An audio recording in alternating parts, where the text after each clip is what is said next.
नमस्कार मंडळी, मी पल्लवी. तर बघा चालले बघा आता माझं इथं झाडून काढायचं कोटमाळा. असा कोटमाळा मी झाडून घेते.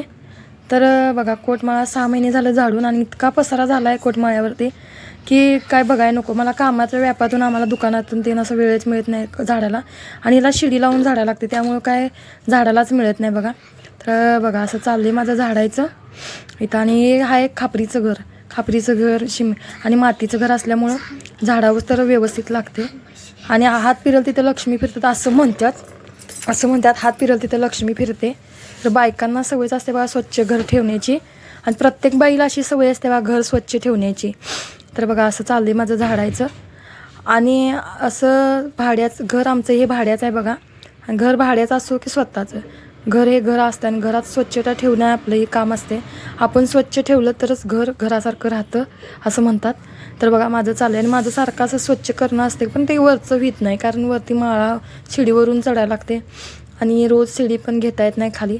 म्हणून असं माझं तर माळा स्वच्छ करायचं चाललं आहे. तर माळा स्वच्छ करून झाला की दाखवतेच तुम्हाला व्हिडिओमध्ये. तर बघा आले मी खाली, आता खालचं खापऱ्या स्वच्छ करून घ्यायला लागले खालच्या रूमच्या. तर ह्या त्या 3 रूम आहेत आणि 3 रूम पण तिन्ही रूम अशा झाडून घेणार आहे मी. तर व्हिडिओमध्ये दाखवल्याप्रमाणे बघा किती घाण झाले बघा.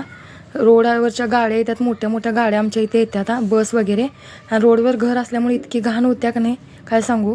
आता उद्या भांडी पण घेणार आहे बघा घासून. आता इथं चाललं आहे माझं साफसफाई करायची खापऱ्या, आणि इतकी घाण व्हायला झाल्या की काय नव्हेच. तर बघा इथं दुसरा दिवस आजचा, आणि इथं मी भांडी घासून घ्यायला लागले बघा. आणि सकाळपासून भांडी रिकामी करून आईने दिल्यात आणि इथं चालले माझं घासायचं. तर बघा इथं भांडी घासून घेते. आणि इथं भांडी एवढं ऊन लागायला लागले आता. होळीपासून ऊन लागायला सुरुवात होते आणि आम्ही दोघी पण लागलो आहे कामात. तर ते आतलं करतात, मी बाहेरचं करतोय. तर चालले बघा असं चाललं आहे आमचं दोघींचं स्वच्छ करायचं. आणि इथं बघा मी भांडी घासल तशी वाळत पण घातल्यात, निम्मी घासल्यात, निम्मी घासायची आहेत. तर बघा चाललं आहे आता माझं इथं कामाचं. भांडी घासून घेते. भांडी ही स्वच्छ लागतात मला, मी स्वच्छ घासते भांडी, मला भांडी घाण चालत नाहीत. घासून झालं व्हिडिओमध्ये तुम्हाला दाखवणारच आहे. तर बघा माझं चाललं इथं भांडी घासायचं आणि धुवून वगैरे काढायचं. आता बघा थोडी इथं घासल्यात बघा भांडी, व्हिडिओमध्ये दिसते का घासते तुम्ही बघू शकता. तर भांडी घासून त्याच्यानंतर वाळत पण घातल्यात मी. तर अशी वाळत घातल्यात आता निम्मी घासायची आहे आणि निम्मी घासून घेतलं. तर तो मोठा दिवा एवढा घासायचा अजून. इथं तिसरा दिवस आजचा बघा सॉरी. तर बघा आता फरशी पण घासायला लागले बघा, सगळं झाडून वगैरे कपडे वगैरे झाले. तर आता इथं फरशी घासायला लागले मी. आता फक्त राहिले हांतरून. आणि आता इथं चालले फरशी घासायला आमच्या दोघींचं पण. त्या आतली घासतात, मी बाहेरची घासते. तर चालले बघा आमचं. तर बघा चालले आमच्या दोघींचं फरशी घासायचं. आणि तर अशी फरशी साफ करावी लागते. ही शहाबादी फरशी असल्यामुळं ब्रशनंच घासावी लागते, घाण पडलेली निघत नाही आणि इतकं कष्ट करावे लागते त्या फरशी संघात. तर चालले बघा फायनली स्वच्छ. आणि इकडं आहे बघा लाकडी रॅक आणि इथं ठेवल्यात भांडी. तर इकडं अशी भांडी लावल्यात बघा, कशी वाटतात बघा भांडी घासलेली. इथं छोटंसं देवघर आहे. आणि बघा असं भांडी घासून झाल्यात माझी फायनली. सगळी भांडी आज झालेत आणि सगळं झालं कामात. थोडी वर ठेवल्यात बांधून, भरपूर भांडी. स्वतःचं घर असताना भांडी केलेले आहेत आम्ही. आणि बघा थोडे काही कारणानं घर विकलं आहे म्हणून, काहीतरी असं असते माणसाचं येते प्रसंग, तसं विकलं आहे म्हणून. आता बघा इथं आम्ही छोटासा किचन कट्टा पण आहे.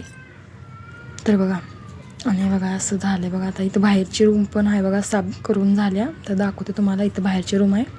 तर बाहेरची रूममध्ये पण इकडे तिजोरी आहे. तर बघा इथं तिजोरी लावल्या. तिजोरीला आता साडी लावल्या, तोपर्यंत पडदा धुतलाय म्हणून. आणि इकडं खुर्च्या वगैरे आहेत, पुरुषांचे कपडे आहेत. आणि इकडं आमचे कपडे आहेत, तिथं मी पडदा लावून ठेवला आहे. तर बघा असं. आणि इकडं हे आहे, इकडं बॉक्स वगैरे आहेत माझ्या मागे ते अंथरुणाचे. तर आता बघा बाहेरची रूम पण आहे, स्वच्छ केल्या. असं एकदमच 3 दिवसाची मेहनत करून एवढं स्वच्छ करून घेतलं आहे बघा. इथं असं स्वच्छ खॉट वगैरे आहे. इथं टेबल आहे आणि त्या टेबलाच्या खाली जळण वगैरे लागतं आम्हाला, बंब पेटवता येते ना. आणि इथं बघा असं फायनली स्वच्छ झालं आहे सगळं. इतकं स्वच्छ करायला किती मेहनत लागल्या. तर बघा इथं कोटमाळा पण असं त्या अंधारात दिसायला लागलं आहे. तर बघा बघू शकताय. आणि इकडं असं दाराचं पण आहे बघा, दाराची पण साफसफाई झाली बघा. माझा व्हिडिओ आवडल्यास लाईक, शेअर, सबस्क्राईब करा. धन्यवाद म्हणजे